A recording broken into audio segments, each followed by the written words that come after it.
More than 85% of Ugandans have never seen another president in their lifetime. Not because the law allows it, no, but because he has always changed the constitution with the help of a compromised parliament, and he has always rigged elections with the help of a personalized military. But regardless of all this, the Western world continued to tolerate and enable General Museveni because he is considered a useful dictator, good for regional security and national stability, even if he bends a few rules. But that's not true. General Museveni rules Uganda with an iron hand. He deploys the military against the citizens and students. Those who oppose him are either put in prison, tortured, or killed. His administration ranks one of the most corrupt in the world. His family members and henchmen have plundered our nation at the expense of healthcare, education, and other social services. So, sitting there in my fancy car, beaten and humiliated, I knew I could not stay silent anymore. So, for the next 10 years, I dedicated my music to the plight of the common Ugandans and the fight for human rights. In 2016, General Museveni rigged the election and declared himself president again. And that's when I decided that if the parliament could not come to the ghetto would go to the parliament. In 2017, thank you. In 2017, I decided to run for a parliamentary seat. Our constituency campaign turned into a national campaign and we won the seat with 80%. Then we started the People Power movement to awaken a generation of young Ugandans, talking to them about democracy and explaining to them why they must get involved. This annoyed General Museveni, and from then we were branded as enemies.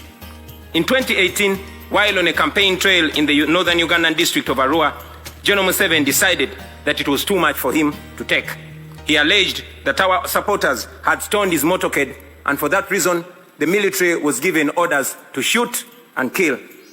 I had just stepped out of my car when suddenly I heard gunshots. Blah, blah, blah.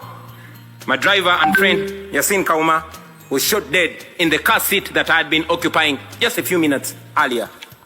I took a picture of him and tweeted it, him lying in a pool of blood. I tweeted it with the caption, "Police has shot my driver dead, thinking they've shot at me." And then the Special Forces Command, a section of the military that is led by General Museveni's son, Kainerugaba, started hunting for me. For the next 8 hours, I hid in a random hotel room as they broke down every single door looking for me. Meanwhile, my tweet went viral and suddenly the entire world was watching Museveni. So when they finally found me, they did not kill me, but they tortured me to near death. I was detained in a military base for several days. Not even my family knew where I was. I later learned that people protested in very many parts of the world calling for my release. And for this, I am forever grateful, because if it was not for that pressure, I'm sure I would not be alive to talk to you today. In a military court, I was charged with the offense of annoying the president, treason, and illegal possession of firearms. They displayed 2 machine guns to prove that. And of course, these were trumped-up charges. Out of shame, the firearms charges were later dropped and the guns disappeared. 2.5 years later, that case has not been heard. So, in 2019, I announced that I was running for president. Now, under General Museveni's Uganda, that means 3 things.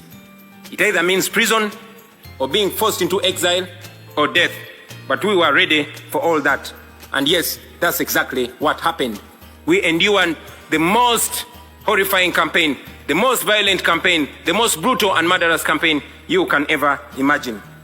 In November 2020, I was arrested for allegedly violating COVID-19 regulations, a convenient excuse for Museveni to suppress his political opponents. Our supporters protested against my illegal detention, and the military went on rampage. They shot and killed hundreds of people. But of course, General Museveni came out and said that they killed only 54 protesters. Thousands were arrested, and instead of the accountability for the massacre, General Museveni came out and praised the military for a job well done. A few days later, my bodyguard and friend, Frank Senteza, was deliberately run over and killed by a military police car. Thousands of our supporters were then abducted by security operatives in unmarked vehicles called drones in Uganda. And as I speak to you right now, many are still missing, while others are still in illegal detention, simply for supporting me and our party. Those who were lucky to return, they came back with severe torture marks and horrifying stories. Stories of eyes and fingernails plucked out. Stories of men being castrated and women being raped in detention. But we never gave up, and we will never give up. It wasn't me challenging General Museveni. No, it was an entire generation. And for the first time, there were no tribal lines. There were no religious lines. There were no class lines. The entire population were speaking with one big voice. All our people were saying, people power is our power. It was the biggest public phenomenon that I had ever seen. Now, I had been a celebrity. I had done hit songs. I knew what it meant to be famous and having people chant your name wherever you go. But this was different. On election day, after casting my ballot, I went home only to find my house surrounded with hundreds of soldiers.